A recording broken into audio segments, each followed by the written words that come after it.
do it there in the library, or you can do it there at home. Okay, but let's finish off the slides, and we won't take too long to finish this off.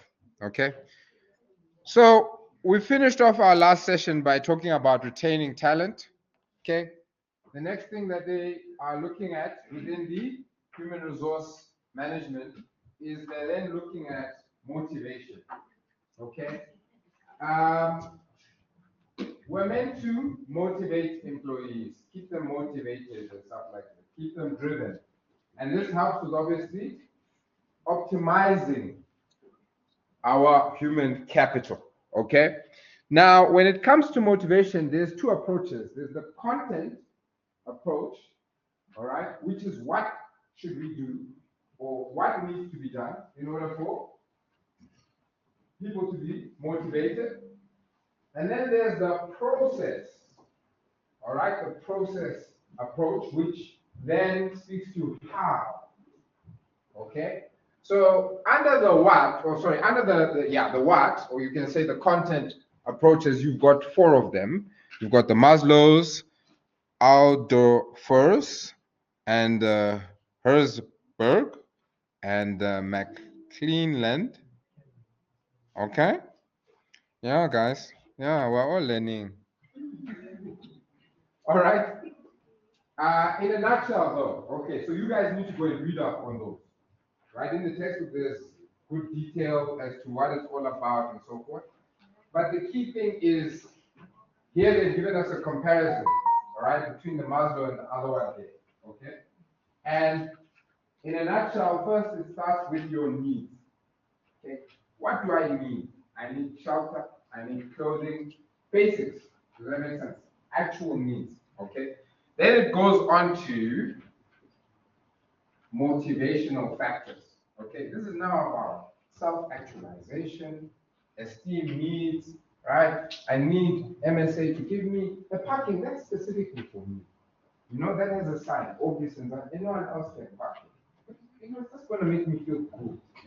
Like I'm valued. Now anyone can just start, you know?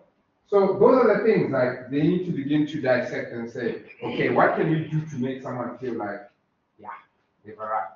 Does that make sense?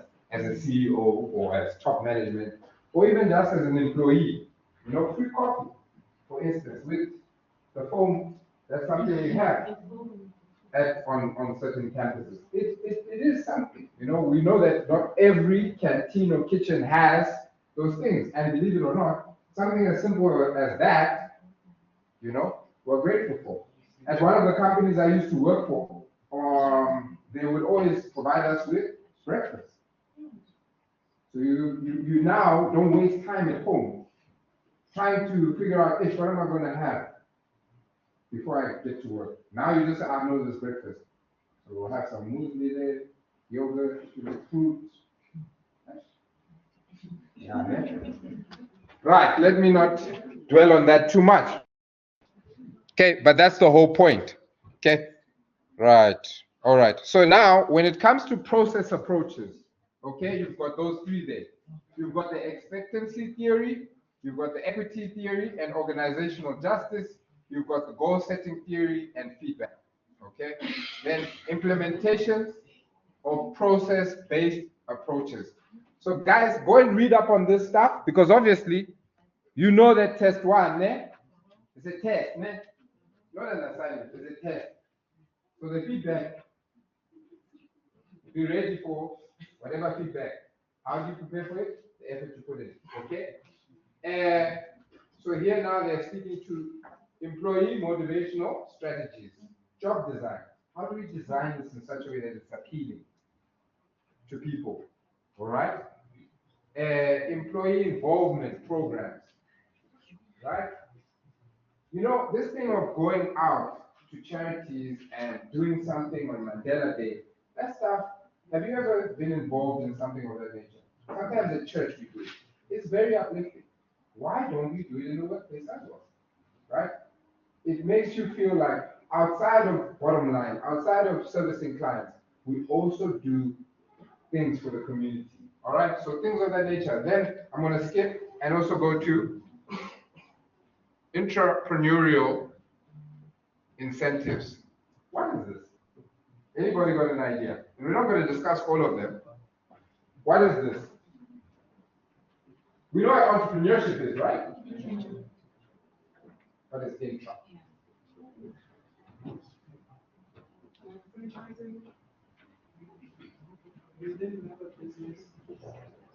Yes, you're definitely right with that. It's within another business. Within a business. Let me say within a business. So I'm an employee for Varsity College, but there might be the space. For instance, let's say there's no online. There's no online, okay, within the IIE. I see that gap, and I say, I think this is a space we can go into. So I'm within a business, but then they allow me to actually step into this and take on this project, which in itself seems like a whole other business. Does that make sense? So such things would be very appealing to somebody who feels they have that entrepreneurial spirit within them. Does that make sense? You wanted to say something? Okay, all right. Then reward systems. All right, guys. Some companies have 2 bonuses a year. Yeah. Guys, this thing of we're suffering. No, not everyone is suffering. Some people are fine. Someone is saying sir. Someone say sir. No, guys. My CVs are already there. Now you want to put yours again. It's too much. It's too much. Okay. But let's go on. Then career management. Guys, some employees are expecting their line managers to actually have some sort of career progression for them. All right. And this is where HR and the line managers collaborate together to say, how do we create a career path for our employees so as to keep them motivated? Then this part of HR, we're just speaking to legislation. And we're talking about how legislation impacts the HR, all right, process, all right, or the HR activities. And here we're just highlighting that the Constitution is the most important piece of legislation in South Africa, all right? And then you guys should just read up on these things because they can very well ask you in your test and in your exam on different legislation and then say which legislation is this one. Okay, so then we also have laws affecting business activities, laws to regulate the form or functioning of businesses. The Companies Act is definitely one that also has, an influence on how businesses can operate. Labor Relations Act, then basic conditions of employment. Here we're talking about what must businesses ensure that they have in order to make it a good environment for employees, okay? They cannot be contradicting that. Employment Equity Act, okay? So they then begin to dissect some of these things. So labor relations, the purpose of the purpose of this act is to give effect to and regulate fundamental rights contained in the Bill of Rights and provide the framework in which employees, their trade unions, employers, and employers' organizations can engage in collective bargaining and formulate industry policy. Okay, so that's primarily speaking to the engagement of your trade unions, the employers, and so forth, so forth. Okay, then there's a graph there, so you can see the participants in the labor relations. Obviously, workers and employees, employers, those are the primary participants. And the government is also a participant because they set the legislation. They might not be actively involved, all right, but they obviously set the legislation. So that's why they're saying secondary participant, okay? And then obviously now we're talking to grievances and disciplinary aspects, okay? So read up on these things, right? Then you've got the Basic Conditions of Employment Act.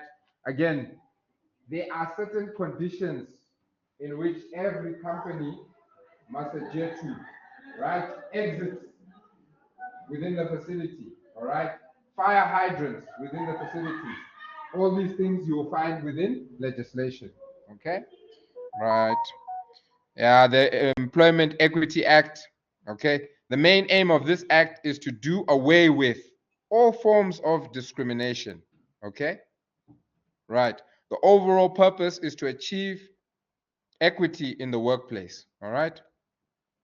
29, the Skills Development Act. If you did, I'm sure everybody did actually. In Accounting 1A, we spoke about skills development when looking at Learning Unit 8, right? This is more detailed to that. And the whole point of this, the aim is to further upskill the staff within the company, all right? So that's what that act is all about. All right, here they continue. Right, we only got 38 slides, but all of them are just talking about a different piece of legislation, all right, which obviously is within the context of human resource management, okay?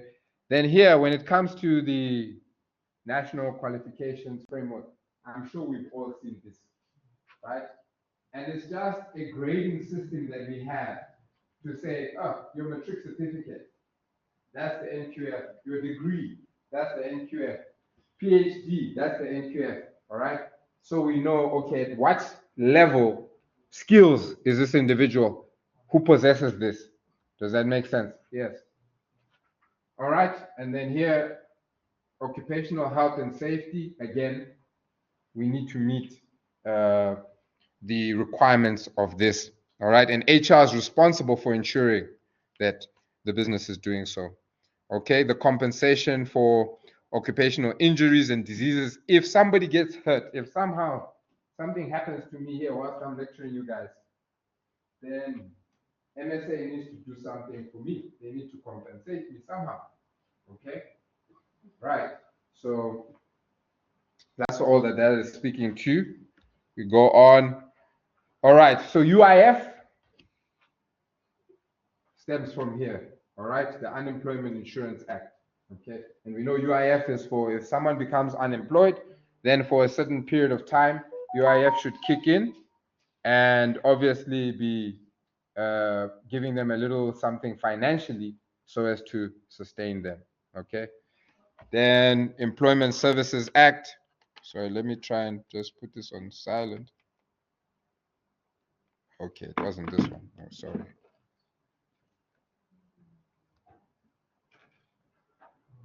Okay, there we go. All right. And then last one, POPI. We all know it as POPI. All right. This is what it stands for, the Protection of Personal Information Act. Again, as a business, we can't just be, when I come with your exam scripts or your test scripts, I can't just, I have to either call out a student number or basically hide, because that's confidential information that only pertains to you as an individual. So we can't just be allowing anybody and everybody to see the stuff. Okay. And that, ladies and gentlemen, is your human resource management. All right. So we've completed Learning Unit 1. We've completed Learning Unit 2. Again, you're now ready. You can go and write the test tomorrow. You've been studying, isn't it? No, thank you. No, thank you. Okay. So